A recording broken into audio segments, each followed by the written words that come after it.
This task is going to require file handling skills, string and character handling skills, and a little bit of exception handling as well, which is not something that we really need to go into too much detail about, but it's something that's going to crop up. We begin with the concept of files. What I have done here is built a package, and inside the package is my main Java program as well as a text file, and I'll just open the text file and show you that all it is a continuous string of zeros and ones. That's it. I have used the bog standard .txt file extension here, so this thing is just a text file and not a binary file, which would traditionally have maybe .bin at the end as the file extension. So we begin by linking our Java program to our bits.txt file. So in order to do that, we're going to build a file variable, and I'm going to call it, let's call it digits and equals new file. So inside the round brackets, I'm going to have to paste the path to the file. So I'm going to pay a visit. This is where, again, I'm going to use the IDE to help me as much as possible. I'm going to right click on bits.txt, call up the properties, and here I can see the path. If I use the three dots, it gives it to me on its own.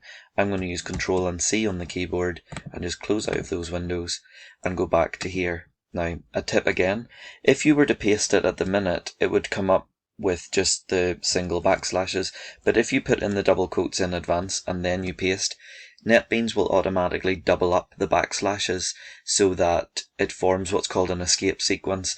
Otherwise, it might have an unfortunate consequence if you use a backslash followed by a meaningful character. At the moment, we're getting the red error message telling us that the file data type doesn't exist, and the reason for this is that it hasn't been imported. It is available in the Java language, but only if you import it. So we're going to go to the little light bulb and we're going to allow it to do the honors for us. Okay, having now built a variable called digits that is going to establish a link between here and the bits.txt file, we're now ready to open up an input stream.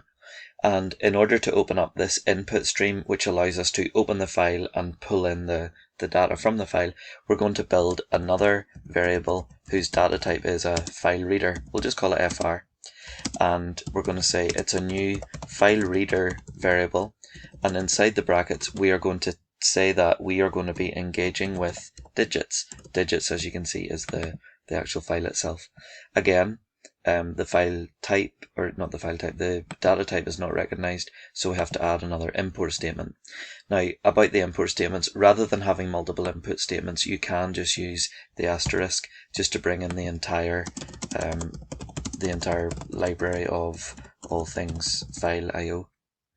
Alright, and okay, so over on the right, let's say if we save this, it's complaining at me for not reporting an exception. So we're going to take the easy way out here, and we're going to again use the IDE to help us, and we're just going to add a throws clause up at the top, and we're going to allow NetBeans to put that in for us. Okay, moving on. The next job is going to be building some variables that are going to store the number of zeros and the number of ones. So these are going to be integer variables. We're going to have zeros set to 0, and we're going to have ones set to 0 as well. So those are going to be our counters, so that as we iterate through the zeros and ones in the file, we can keep a rolling total of how many there are of each one. Okay, we now have to begin the engagement with the file. So because we have opened a connection to a file, something that's hugely important with file handling is that you remember to close the file after it has been opened. Okay, so this is just remember to close a file after it has been opened.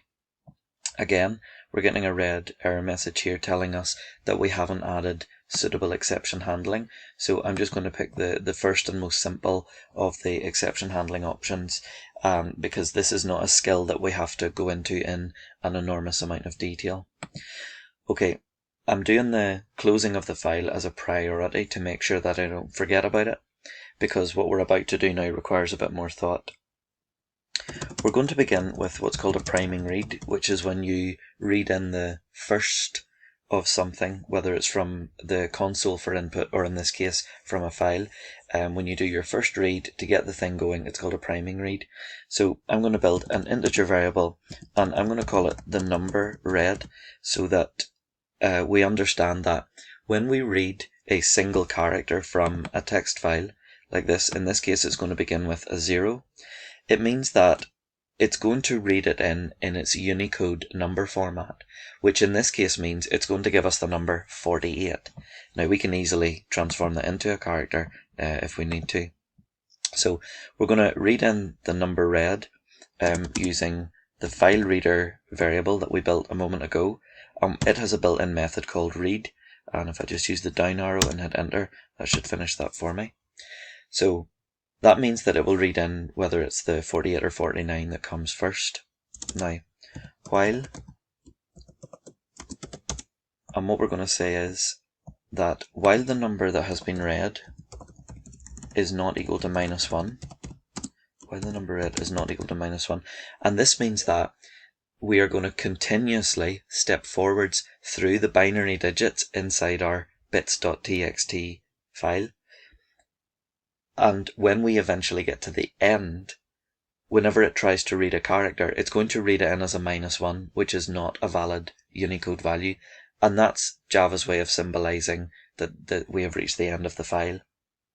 So we're going to read in the character, and then we're going to say to ourselves, well, what is this character that we have exactly? So if the number read is equal to, and what we can do here is we could write the number 48, but Java's pretty good with alternating between the char or char data type and the integer data type. So I'm just going to use the character 0 here and say if the character read is actually the character 0, and so an implicit typecast will take place here, because the number 0 will be perceived by Java as the number 48. And even though this is an integer and this is a character, an implicit typecast will bring them both to the same data type.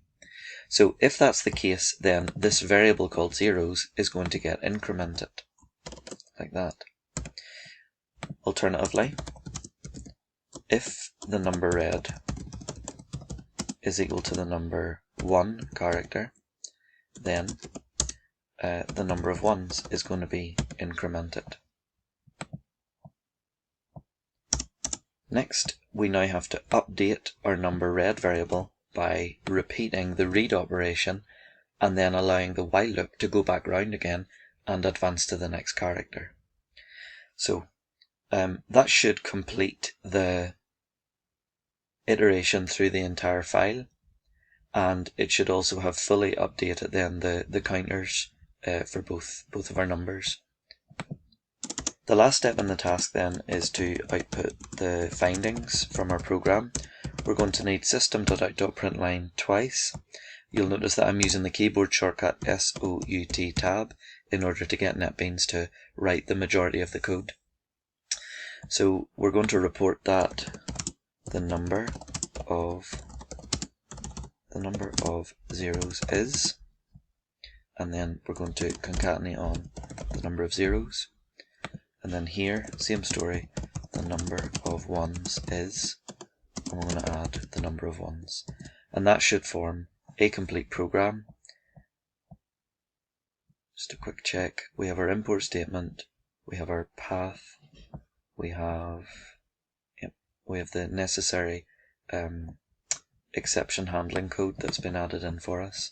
So I think this is ready to test. So I've just run it using Shift and F6 to run the program, and it tells us the number of zeros is 40, the number of ones is 39. Let's go back to bits.txt and let's reduce it down quite significantly to a number that we can count ourselves. Here we can see that there are 4 zeros and 3 ones. So let's rerun the program again. So Shift and F6. Yep, 4 zeros and 3 ones. That looks good.